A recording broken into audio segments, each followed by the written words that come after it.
Hello friends. स्वागत है आपका हमारे यूट्यूब चैनल में। आज हमारा टॉपिक है बूटस्ट्रैप ऑपरेशन। हमारे पहले वीडियो में हमने सर आइजैक न्यूटन के बारे में डिस्कशन किया था कि कैसे उन्होंने साउथ सी कंपनी के शेयर से आज की डेट के इन्फ्लेशन के हिसाब से 25 करोड़ रुपए का नुकसान हो गया था।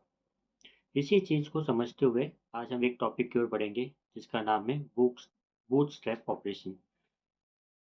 बूटस्ट्रैप ऑपरेशन को हम इस तरह से समझते हैं। सपोज कीजिए एक एक बंदा है जिसकी अपनी कंपनी है।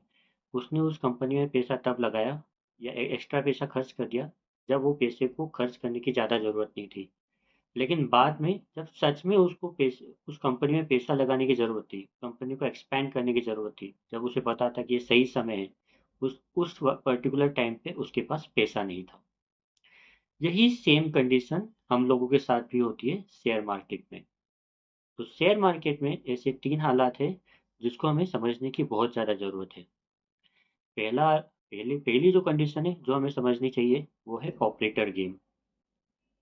दूसरी कंडीशन जो हमें समझनी चाहिए वो है इमोशनल गेम। और तीसरी कंडीशन जिसे हमें समझने की बहुत ज़रूरी है, जो थोड़ी चलन में आजकल चलन में आने लगी है, वो है सेल कंपनीज। तो अब इन्हें हम बारी बारी से समझने की कोशिश करते हैं। ऑपरेटर गेम का मतलब होता है कि ये एक सिंगल पर्सन भी हो सकता है या ग्रुप ऑफ पीपल्स भी हो सकते हैं, जो कि most of the time penny stocks को बूस्ट करते हैं। उनका मकसद रहता है किसी पेनी स्टॉक्स को 10%, 50%, 100% और 200% तक पंप करना। और उसके बाद जो रिटेल इन्वेस्टर्स होते हैं हमारे और आपकी तरह, उन्हें उन्हें ये उन्हें इस तरह के ट्रैप में लाना कि उनको इस तरह का लालच दिखाना कि इस शेयर्स पे वो जल्दी रिटर्न हासिल कर लेंगे। और जब वो स्टॉक को सपोज करो उन्हें 50 या 100% या 150% तक भी वो उसे बूस्ट कर देते हैं या उसको क्या कह सकते हैं, उठा देते हैं।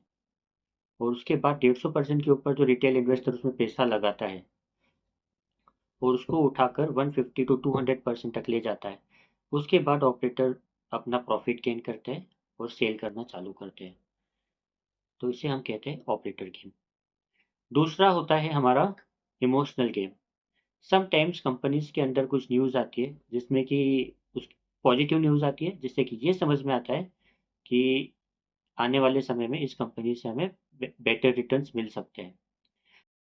जब तक हम सोचते हैं समझते हैं तब तक बाकी लोगों में ये न्यूज़ फैल जाती है और वो उस शेयर्स की प्राइस को बढ़ा देते हैं।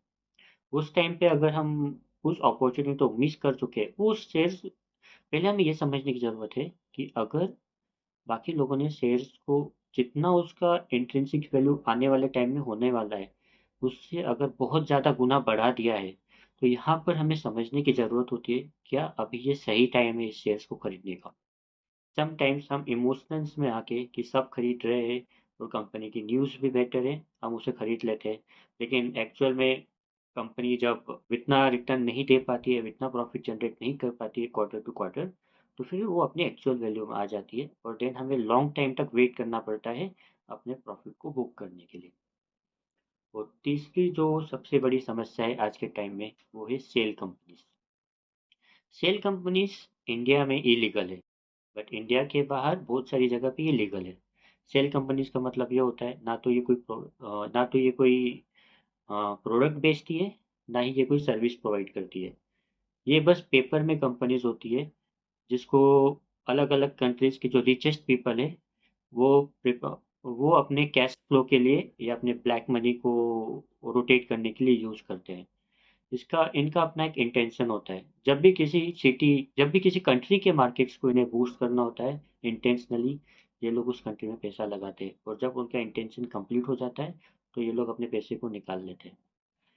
तो ये तीन तरीके हैं, ये तीन तरह के ट्रैप है जो हमें शेयर मार्केट में इन्वेस्ट करने से पहले या किसी भी शेयर में इन्वेस्ट करने से पहले हमेशा ध्यान रखना चाहिए। तो जो हमारा लास्ट का जो सेशन था जिसमें मैंने सर आइजैक न्यूटन के बारे में आपको बताया था, वो भी इसमें से एक ट्रैप में फंसे थे। और इसी कारण से उन्हें 25 करोड़, आज की डेट के जो इन्फ्लेशन के हिसाब से 25 करोड़ रुपए का नुकसान हुआ था। तो इस टॉपिक को हम यहीं पे ख़त्म करते हैं। नेक्स्ट टॉपिक मैं जल्दी ही नेक्स्ट वीडियो के साथ नेक्स्ट टॉपिक के साथ आपको इसी तरह के एजुकेशनल कंटेंट लाने की कोशिश करूंगा। तब तक के लिए थैंक यू।